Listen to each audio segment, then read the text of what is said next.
कि पूरे India alliance के पार्टनर्स को बोलें कि हमारी मीटिंग जो है वो प्रेशर डाल के प्रधानमंत्री जी के साथ हमारी मीटिंग भी करवाएं। उन्हें संयुक्त किसान मोर्चे का उनको जो चार्टर ऑफ डिमांड्स था वो हमने उन्हें सौंपा।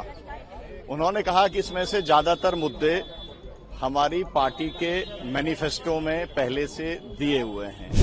हमने 2020-21 में 2 प्राइवेट बिल संसद में पेश करवाए थे। एक था कर्ज मुक्ति का बिल और दूसरा था एमएसपी को लागू करने का।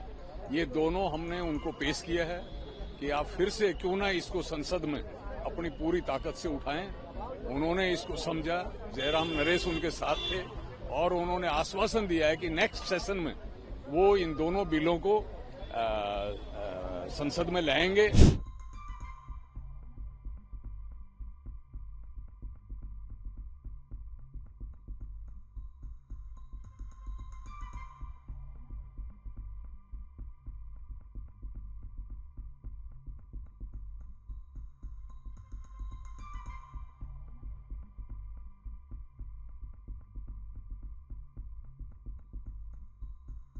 और हम कोशिश कर रहे हैं कि पूरे इंडिया अलायंस के पार्टनर्स को बोलें कि हमारी मीटिंग जो है वो प्रेशर डाल के प्रधानमंत्री जी के साथ हमारी मीटिंग भी करवाएं। दोबारा कुछ समय लिया है राहुल जी से आगे फर्दर स्टेप? एक प्रपोजल हमने दी है कि अपने जो आपके जो मेंबर्स हैं कुछ उनका एक ग्रुप बना दें, कोई 5-7 लोगों का, सो दैट आगे जरूरी नहीं कि राहुल जी से बात हो, पार्लियामेंट मेंबर्स हों जो कंसर्न हो एग्रीकल्चर के बारे में और एग्रीकल्चर के जो प्रॉब्लम्स हैं। क्योंकि राहुल जी ने शुरू में ही ये बात कही थी कि एमएसपी मिलने के बाद भी एग्रेरियन क्राइसिस पूरा रिजॉल्व नहीं होगा, कर्जा मुक्ति के साथ भी पूरा रिजॉल्व नहीं होगा, इसलिए होलिस्टिक अप्रोच चाहिए। तो हमने उनको कहा है कि एक ऐसा ग्रुप बना दीजिए पार्लियामेंट मेंबर्स का आप अपनी गाइडेंस में, जो रेगुलरली जिससे हम मिलकर डिस्कशन करते हैं। आश्वासन दिया है कि वो प्राइवेट मेंबर बिल वो उन्होंने कहा डेफिनेटली लेके आएंगे, हर हालत में लेके आएंगे। क्योंकि आप लोगों ने तमाम बातें रखी, किसानों का कर्ज की बात है, बीमा बिल है, कोई ऐसी मांग उसमें जिस पर राहुल जी ने कहा कि हम इससे बेहतर कर सकते हैं? नहीं, उन्होंने कहा कि अब हमारे मैनिफेस्टो में भी ये है और ये आपने जो दिया ड्राफ्ट बिल हमें बना के हम इसी को पेश करेंगे। सर सवाल इससे आगे हमने एक बात ये रखी कि भाई जितनी देर तक सीएसीपी की टर्म्स ऑफ रेफरेंस नहीं बदलती, ये स्वामीनाथन कमीशन भी बोलो, कोई कुछ बोलो, A2+FL भी बोलो, तब भी किसानों का कोई भला नहीं होगा। क्योंकि उसमें इतनी पाबंदियां लगा रखी हैं सीएसीपी पे। उसको कहा गया है कि अगर जब आप दाम तय करोगे तो इस बात का ख्याल रखना, उससे कॉस्ट ऑफ लिविंग ना बढ़े, इंडस्ट्रियल कॉस्ट स्ट्रक्चर पे बुरा असर ना हो, डिमांड सप्लाई का ध्यान रखना है, इंपोर्ट एक्सपोर्ट का ध्यान रखना है, इंटरनेशनल प्राइस का ध्यान। ये सारे काम सरकार की जिम्मेदारी होती है, किसान की नहीं। वो तो खेत में काम करता है। हमने कहा इसे कमर्शियल एक्टिविटी मानो।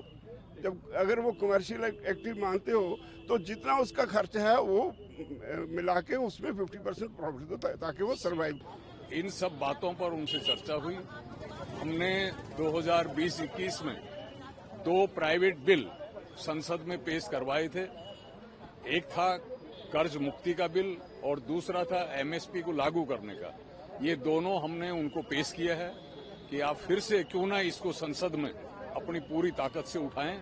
उन्होंने इसको समझा, जयराम नरेश उनके साथ थे और उन्होंने आश्वासन दिया है कि नेक्स्ट सेशन में वो इन दोनों बिलों को संसद में लाएंगे और संसद के भीतर वो पूरी ताकत से किसानों की आवाज है इसको सुनेंगे।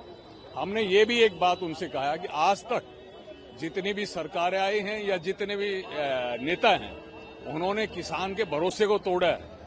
आपने चुनाव से पहले भी गारंटियां आपने भी मोदी के साथ बांटी हैं। किसानों के साथ ये अविश्वास नहीं होना चाहिए, किसानों का जो भरोसा नहीं टूटना चाहिए। किसान हर हालत में लड़ेंगे और अपनी जीत लेंगे, लेकिन उसमें आपका संसद के अंदर सहयोग का जरूरत है। उन्होंने भरोसा दिलाया हमको। हाँ, ये प्रोसेस चलती रहेगी और इस तरह का किसान जो मैदान में लड़ रहे हैं और हमारे साथ जो सेंट्रल ट्रेड यूनियंस हैं, जो वर्कर्स का रिप्रेजेंटेटिव वो हमारे साथ है, उनका भी 4 काला जो कोड है उसके खिलाफ है। तो हम दोनों कोऑर्डिनेशन में भी और आने वाले समय में नवंबर महीना में प्रोबेबली 26 नवंबर को हम एक बड़ा आयोजन करेंगे।